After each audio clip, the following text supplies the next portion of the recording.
Merhabalar, Suka Peyzaj kanalına hoş geldiniz. Bugün sizlere dikensiz kaktüs olarak bilinen sukulentlerin bakımı hakkında bilgi vereceğim. Bazı kaynaklarda kaktüs sukulent olarak da geçen bu bitkiler etli yapraklı, dikensiz form yapısına sahip bitkilerdir. Binlerce farklı türleri bulunmaktadır. Çok yıllık, uzun ömürlü bitkilerdir. Sıcak iklimleri sevseler de soğuklara karşı oldukça dayanıklı bir yapıya sahiplerdir. Kaktüsler gibi senede bir defa şöyle gördüğünüz gibi çiçek açan türleri bulunmaktadır. Şunlar gibi. Senede bir defa çiçek açarlar. Onun dışında bazı türleri hiç çiçek açmayıp sadece yaprak güzelliğiyle de bilinirler. Şurada görmüş olduğunuz türler gibi. Sukulentler için en ideal yer seçimi direkt güneş almayan bol aydınlık alanlar olmalıdır. Gün içerisinde uzun süre güneş alan bölgelerde yetiştirilmesi pek tavsiye etmeyiz arkadaşlar. Direkt güneş ışıklarını pek sevmezler. Gölge alanları oldukça severler. Genelde iç mekan bitkileri olarak tavsiye edilse de ılıman bölgelerde, hani yağmur almayan alanlarda, dış mekanlarda da bakılabilir. Sukulentlerde kaktüsler gibi sulama düzeni ve sıklığı en dikkat edilmesi gereken konudur arkadaşlar. Aynı familyadan olduğunu düşünürsek sukulentler de fazla suyu asla sevmeyen bitkilerdir. Belli bir sulama düzeni yoktur. Toprak ne zaman tamamen kurursa o zaman sulaması yapılır. Her zaman söylediğim gibi elimizde şöyle toprağı kontrol ediyoruz. Toprak tamamen kurumaya başladıysa sulamasını yapabilirsiniz arkadaşlar. Gene kaktüslerde söylediğim gibi susuzluktan asla öldürebileceğiniz bir bitki değildir.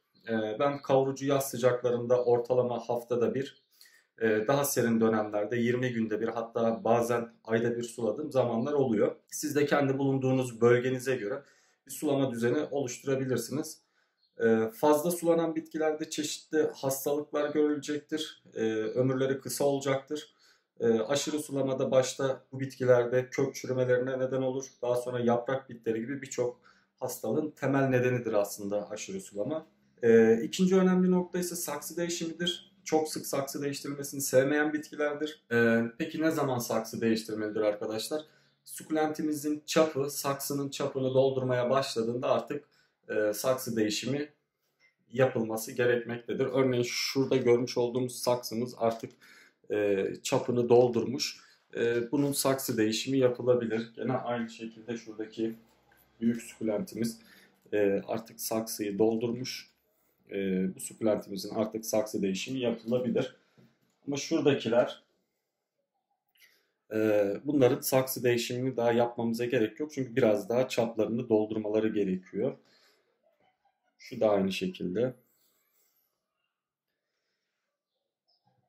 Bunlar için saksı değişimine gerek yok arkadaşlar. Saksı seçimi yaparken de gene mevcut saksısının bir ya da en fazla 2 numara büyüğünü tercih ediyoruz. Çok büyük saksılara ekim yapmıyoruz. Bu hem bitkinin gelişimini yavaşlatacak hem de keyifsiz bir moda geçmesini sağlayacaktır. Saksı değişimi yaparken arkadaşlar takviye yapacağımız toprağın nemli olmasına dikkat etmeliyiz. Çünkü hani normal diğer çiçeklerde saksı değişimi yaparken hemen bir can suyu veririz. Kaktüs ve sukulentlerde nemli bir toprağa ekim yapıyoruz ve 2 gün boyunca hiç su vermiyoruz. Can suyunu 2 günün sonrasında veriyoruz. Hemen vereceğimiz su gene çiçeği keyifsiz bir moda geçirecektir. 2 gün boyunca bitkinizin köklerinin yeni saksıya adaptasyon sürecini sağlamasını bekliyoruz arkadaşlar. Yeni saksıya adapte olmasını bekliyoruz. Ve 2 gün sonra can suyunu veriyoruz. Bu da önemli bir ayrıntı. Gene toprak seçimi yaparken kaktüslerle aynı karışımı kullanıyoruz. Su geçirgenliği yüksek, drenajlı toprakları tercih etmeliyiz.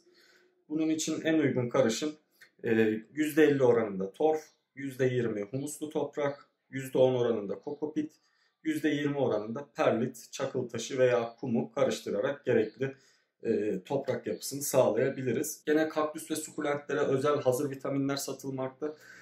Bunlardan da imkanınız varsa ayda bir sulamalarında kullanmanızda fayda var.